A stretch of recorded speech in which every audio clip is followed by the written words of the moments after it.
हक में दहेज के अरे पाप नहीं करती है बेटी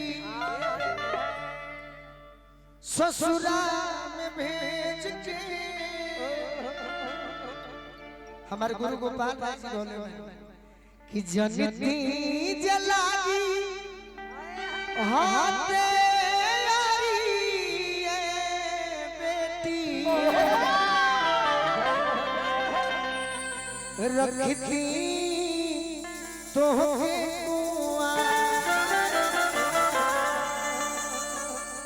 भले जमाना दी गाड़ी बेटी रखती तो लेकिन बेटी के परिभाषा शिशिर बाबा रो खाती नहीं हमारो खाती नहीं। अभी आज कॉपी में से निकल जाएगी। आज लिखो कि हो ना हो अपना समाज के बीच जाता नहीं, चाचा भैया के बीच जाता नहीं, माई बहन के बीच जाता नहीं तो कुछ अच्छा गीत भी होई।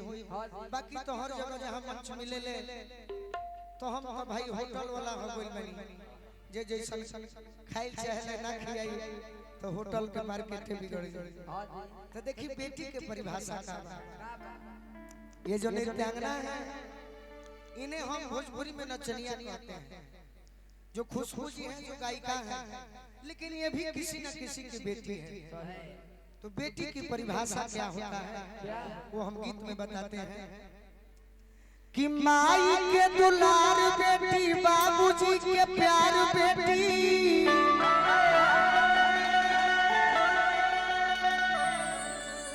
पहले खोज लो न तो गबड़ा जाई। खोजत पाना फाड़ दी अतना ना ये डायरी में गाना बा यानी के खोजब बिहान हो जाए ओकर साथे साथे पनो फाटिए जाए। ऐसे कि दूसरा के गीत हम गाय कब नहीं याद रही। और पवन सिंह जी के गीत गावे के तब के करे याद नहीं। फिर सारी लाल जी के हमारा अपने गीत ये गावे के रात भर अपने गीत गावे के बाकी दूसरा के गीत ना मिली फरमाइश से तो सुना दे। लेकिन अभी निकली है तो अब दोनों जना सुना हमारा सॉन्ग के टीम के दो आदमी उत्तर प्रदेश जब प्रोग्राम होला तो बड़ी गत आज झारखंड में प्रोग्राम होला तो बड़ी गत ओमे गाना पर ध्यान नहीं खे खाली गीत संगीत पर ध्यान। हां बिलकरा डरिए देता जल्दी पलटवा तो हम बता दे कम से कम डरियो परेशान रहो कि माई के दुलार बेटी बाबूजी के प्यार बेटी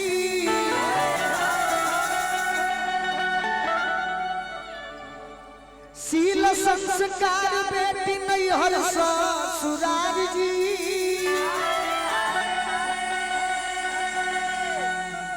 अंगना के ओहार बेटी रुन झुन दुआर बेटी ले ली संभार कोनो कबरिया जी।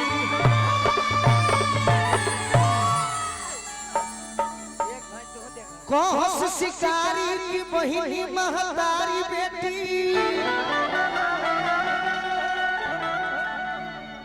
बेटी ऐसे प्रकट सृष्टि संसार जी चटक अचार बेटी अंगना के ओहार बेटी ले ली संभार कोनो कबरिया। अबे करे के पलट देब तो गाना हो जाए। देखी बेटी कैसन हो कि बाबूजी के जान होली अपन माई के पारान हो राव ना हो गुड़िया गीत सुनो बेटी के ऊपर तारे के नचवावे खाती जमावे खाती तो गीत गाइए लेकिन ये गीत रूप हो सकता है कि बाबूजी के जान होली अरे माई के पारान हो आ दुनिया के होला कन्या दान लेखा दोसर नादान हो होला कन्या दान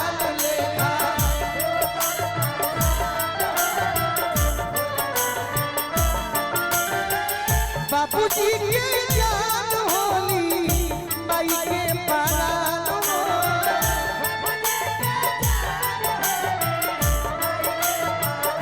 अरे होला घने आदान लेखा, होला घने आदान लेखा दोसर नादान हो।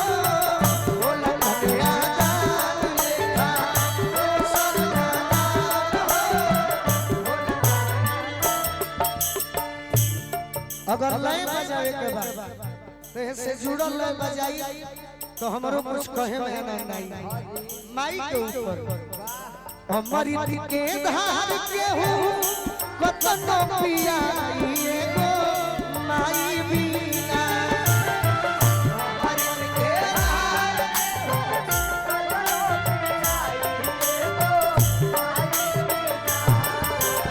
अरे कैसे करे जादू उड़ाइए भाई एगो माई बिना। कैसे करे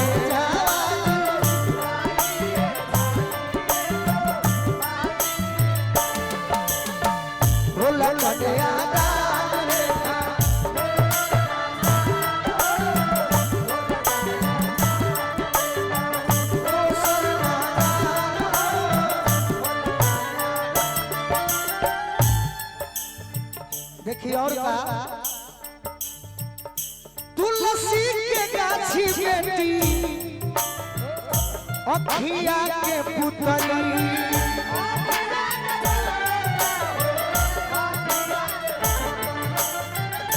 तुलसी के गाछी बेटी अखिया के पुतली।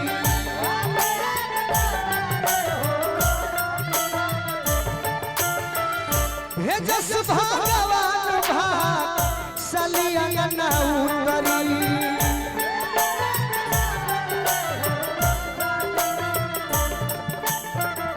यह तो बेटी है भोर के गिरिया लेखा, भोर के गिरिया लेखा करेली बिहान हो। होला घने आदान लेखा, होला घने आदान लेखा दोसर नादान हो।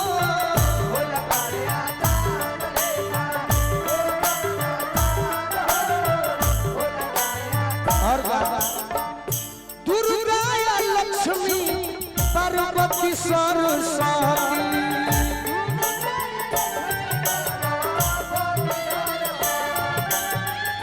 बन के सावित्री जिया देली पति।